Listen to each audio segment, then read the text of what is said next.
trying to keep up with everything happening in trucking, it can feel like a full-time job in itself, right? Absolutely. Things change so fast. New rules, new tech, big companies making moves. It's a lot. Yeah, it can feel pretty overwhelming. So that's why we're doing this deep dive. It's really for you, the drivers out there on the road. Mm-hmm. We want to unpack some of the latest news, look at it from different angles, and, connect the dots to how it might actually affect your work, your life. Yeah, see the bigger picture, not just the headlines. We've looked at industry news, regulations, some driver resources, that kind of stuff. Exactly. So should we jump right in? Let's do it. What's catching your eye first? Well, there's this big international move. Siva Logistics buying Barusan to Derek. That's a major 3PL in Turkey. Cost them, what, $400 million? Yeah, that's a hefty price tag. Hmm. And Turkey, well, it might not be the first place people think of, but strategically, it's huge. Right. It's like that perfect bridge location. Europe, Asia, the Middle East. It all kind of connects there. Precisely. So for Siva, this isn't just about getting bigger. It's about controlling those critical shipping lanes, getting more say in how goods move globally. And for Barusan, they get the backing of a massive company, right? More stability, more resources, and a tough market. Exactly. But then you have competitors like DHL, Kuhn plus Nagel. Mm. They've got to be watching this closely. Adds pressure. Okay, so bring it down to the driver level. What does a deal like this mean for you folks behind the wheel? Well, potentially, it could mean more freight opportunities eventually if Siva's network expands effectively. That's always a but, isn't there? Usually. Big mergers often mean, well, more corporate layers. Maybe dispatch is harder to reach, more rules come down from way up high, or tighter regulations sometimes. Yeah, that makes sense. It really underlines the need for, independent drivers, contractors to really know who they're dealing with.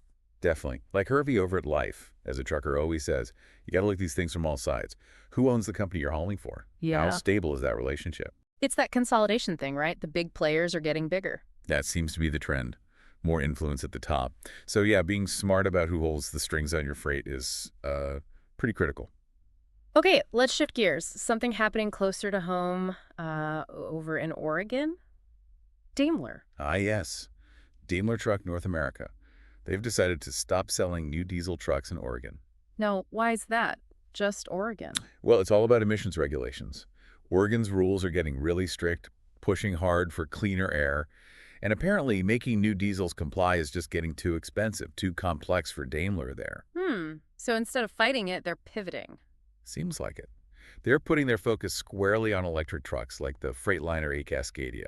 It feels like a strategic bet. A bet that Oregon's rules are just the start, that this is where things are heading everywhere. That's likely the thinking. Get ahead of the curve, rather than keep investing heavily in diesel tech that might face similar hurdles nationwide down the road. Okay, so different perspectives here. Environmental groups are probably cheering. Oh, almost certainly. A big manufacturer stepping away from new diesel sales. That's significant. But what about, the independent owner-operator, the small fleet running long-haul electric trucks? They still have issues, right? Range, charging. Oh, absolutely. Those are huge concerns. The cost of the trucks themselves, finding reliable charging on a long route, it's not simple. Diesel is proven for that kind of work. So there's a lot of uncertainty for drivers, especially those running smaller operations. Definitely. It highlights that need for, well, a plan B, maybe even a plan C. Thinking about what kind of equipment will make sense in 5, 10 years. It's tough. Dealerships, service centers too, they're built around diesel. It's a massive shift. And speaking of shifts, autonomous trucks. Right. The future is apparently arriving between Dallas and Houston. Yeah, Aurora. They've actually started commercial deployment. Driverless semis hauling real freight on that 200-mile stretch. That is a major milestone. We're moving past the testing phase into actual paying freight operations, day in, day out. Connect that back. Siva getting bigger, Daimler leaning into electric, now autonomous trucks hauling loads. It feels like the pace is really picking up. It does. Tech companies like Aurora are obviously thrilled. Shippers, big fleets, they're looking at potential cost savings, maybe more efficiency. But again, let's talk about the driver. You hear driverless trucks hauling freight, and what goes through your mind? Mixed feelings, I'd imagine. Maybe some fascination with the tech, but definitely concerns about jobs. How does my role change? Can my small company even compete with robots? Valid questions. What's your take? Does this mean fewer drivers needed overall? It's complicated. It might mean different kinds of driving jobs. Maybe autonomous handles the long, straight highway stretches, but you'll likely still need human drivers for tricky urban deliveries, specialized loads, unexpected situations, stuff AI isn't ready for. So it's about adapting, finding those niches where human skill is still essential. I think so. It definitely pushes drivers to think about, okay, what skills do I have or what could I learn that will keep me valuable in this changing landscape? Okay, let's switch lanes again. The FMCSA. They looked at letting 17-year-olds get CDL learners permits. Right. The proposal was out there, but they said no. Why not? Isn't there a driver shortage?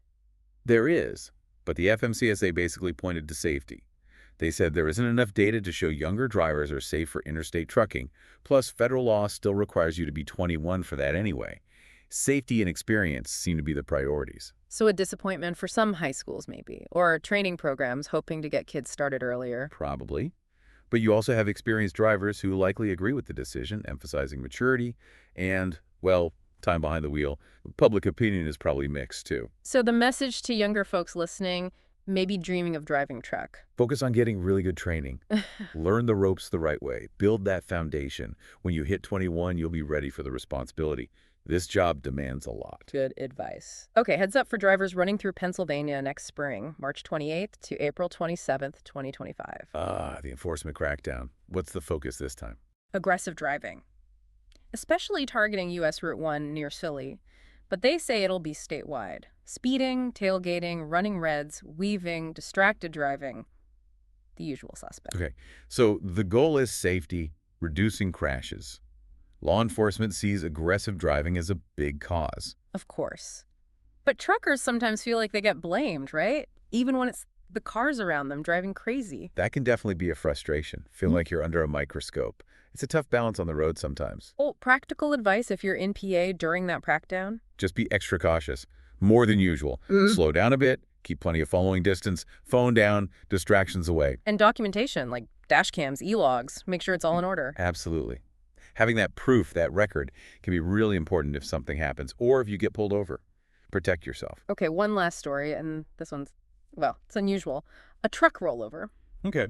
At a cemetery, Stone Church Cemetery, rolled over and damaged grave markers. Wow, that's terrible. And incredibly sensitive. Right, just a very stark reminder of the weight, literally and figuratively, that comes with driving these big rigs. The cleanup must be incredibly difficult for the city workers, and just think of the families. It's heartbreaking. We don't know the circumstances of the rollover, but it just underscores the need for absolute vigilance. Pre-trips, knowing your route, being aware, especially in places like that, cemeteries, residential areas, places not built for heavy trucks. Yeah. A mistake in this job can have consequences that ripple out in ways you just can't imagine. It truly can. A very sobering reminder. So we've talked about a lot here. Global mergers, new truck tech, regulations, enforcement, even this sad incident. They seem kind of disconnected at first glance. But they're not, are they? If you step back, like Hervey from Life as a Trucker advises, and look at the whole picture. You see this constant theme of change. Right. The whole industry is shifting under our feet. Exactly. Yeah. And all these things, the big corporate deals, the electric trucks, the autonomous tech, the rules, the crackdowns, they all filter down and impact your daily life as a driver. Your job, your security, your future.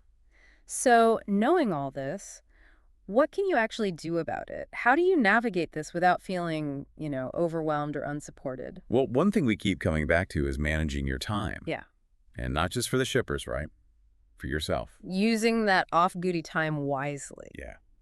Maybe it's learning a new skill, something related to the new tech, or maybe something completely different, or looking into ways to build some income streams online. Like the stuff they talk about on retirefromtrucking.com, using AI, building a side business. Exactly. Things that can act as a buffer, a shield against the ups and downs of the freight market, give you more control, maybe help you plan for retirement on your own terms. It sounds like taking control of your time, your future, is maybe the best way to feel more respected, more supported in this industry that's changing so fast. I think that's a huge part of it. That proactive mindset, equipping yourself with knowledge, with options. It's empowering. Okay, so wrapping this up, the big takeaway is, yes, the trucking world is changing fast. Lots of challenges, but also opportunities. Definitely. Staying informed is key. Looking at things from all angles like we discussed. Yeah. And being proactive about your own future. Manage your time for you, keep learning, explore those options for long-term security. And maybe, ask yourself, what's my plan B? What steps can I take starting today to feel more secure, more in control? Check out resources like lifeasatrucker.com, retirefromtrucking.com. They have good info. Great points. Well, thanks for digging into all this with us today. To everyone listening, drive safe out there. Stay safe. We'll catch you next time.